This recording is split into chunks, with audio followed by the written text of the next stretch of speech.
Guys, turning 43. You'd think you wouldn't be able to say that I've just had the best birthday of my life. You're supposed to freak out at my age that you're getting older, and a bit sad and stuff. For a year I haven't seen my mother. For 10 years I haven't seen my son. Since 14 I've been molested and dealing with issues. I've been weeping and weeping, crying all my life. I've got 10 or 15 demons still in me. I'm in heavy counselling, trying to deal with my issues and my anger. And I've got hope that at the end of this year, with all the sessions, all my anger will be out, all the demons will be out, everything will be happy, rosy. But if you think that I'm happy, rosy all the time, that's just like because I'm just like Jesus, you know.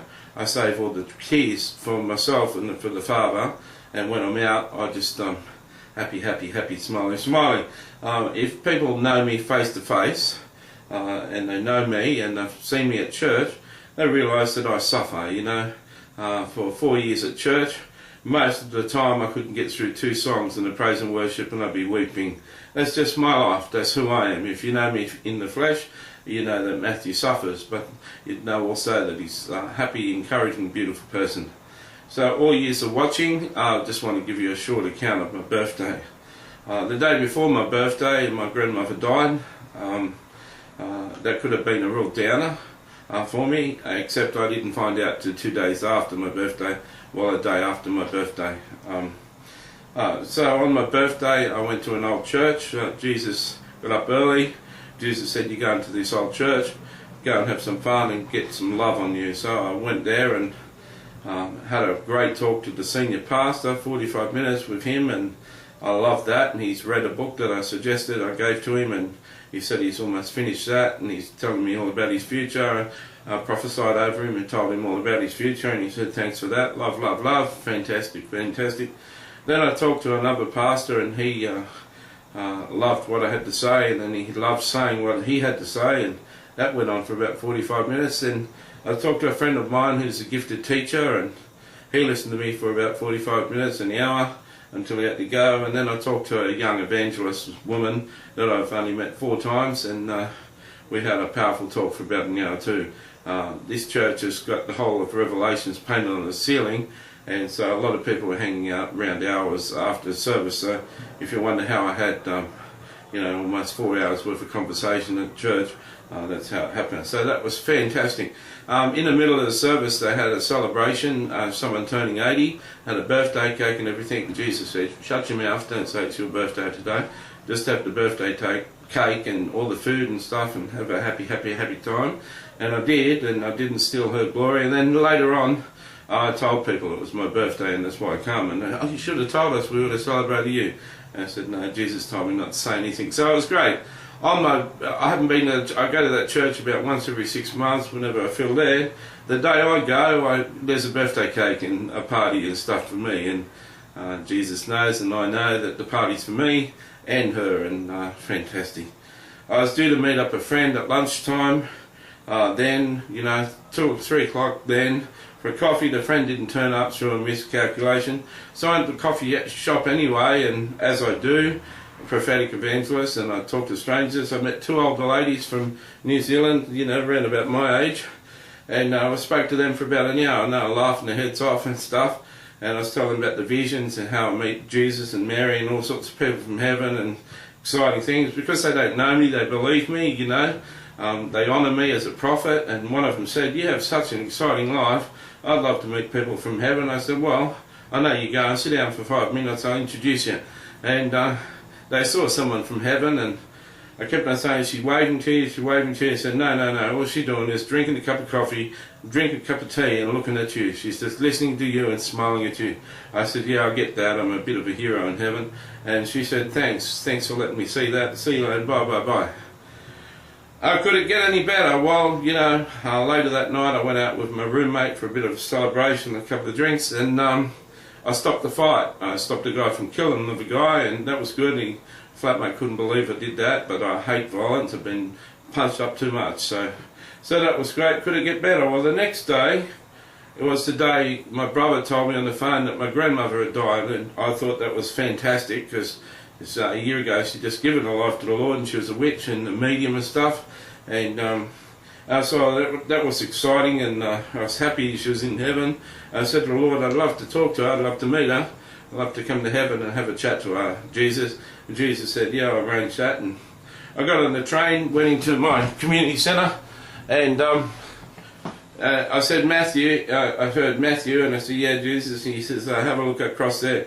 And I said, oh, hi Grandma, how are you? He said, good Matt, how are you? I said, good.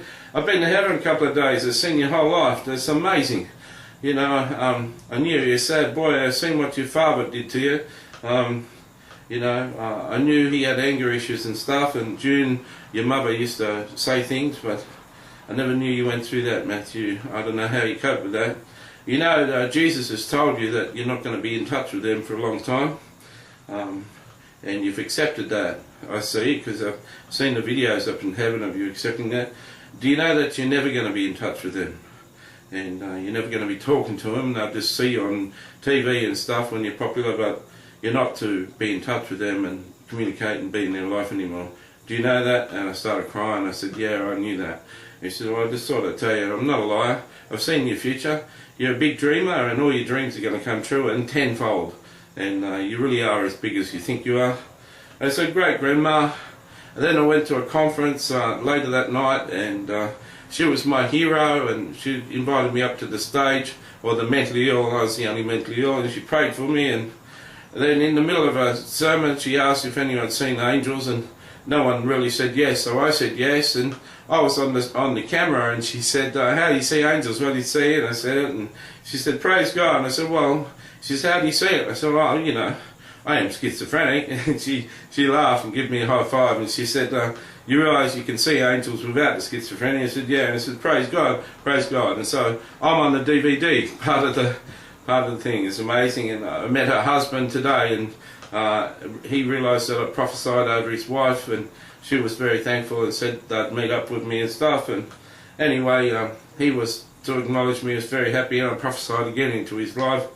And as things get better, it just gets better and better and better. You know, all over the place there's beautiful Christian girls who are starting to ask me out for a coffee. There was a girl at the function, a beautiful Christian girl with a huge anointing.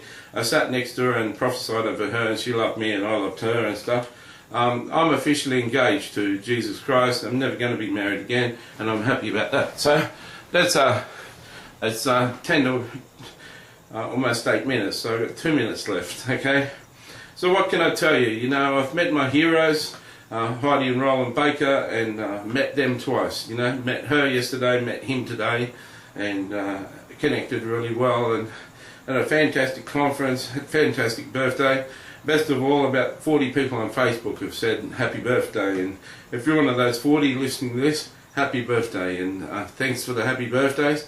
Thank you for loving me. I encourage you to watch any of the teachings that I do. I hope that some of you watch the teachings. There's a lot to learn there, and sorry for spamming your Facebook and all the teachings going up, but I've got it linked into YouTube, so whenever I do something in YouTube it goes to Facebook, so rather than just sending it to people, it's all there, and just pick and choose, do whatever you like. Always write to me, but if you write to me on my email address, not Facebook. So, but if you're a Facebook person, yeah, write me a message on Facebook, right on my wall, and I'll always respond to my wall. Don't ever be afraid to talk to me. I'm a happy guy, a loving guy, beautiful guy. I try my best, but I'm still in pain. Don't think I get all the answers. I haven't got all the answers. I just go to the Holy Spirit and Jesus. They seem to give me the answers. As a prophet, I'm not to make anyone spiritually sick, and not to hold people up and be here for everyone to get prophecies over. If you got problems in life, yeah, you go to Jesus Christ, and if he doesn't give them to you, yeah, reach out to me and ask for an answer. But I don't want you all writing to me all the time asking for another prophecy. I don't do that. No one should do that, and as a prophet I'm not allowed to do that. So even if I could give you the answer, even if I knew the answer, even if God spoke, God doesn't want me making you addicted to me. God bless you. If my son's watching this, I love your son. If my son's fiancée is watching this, I love you too. Hope you have a wonderful wedding. Anyone else that loves me, that's watching this, God bless you. Thanks for writing to me. Bye bye.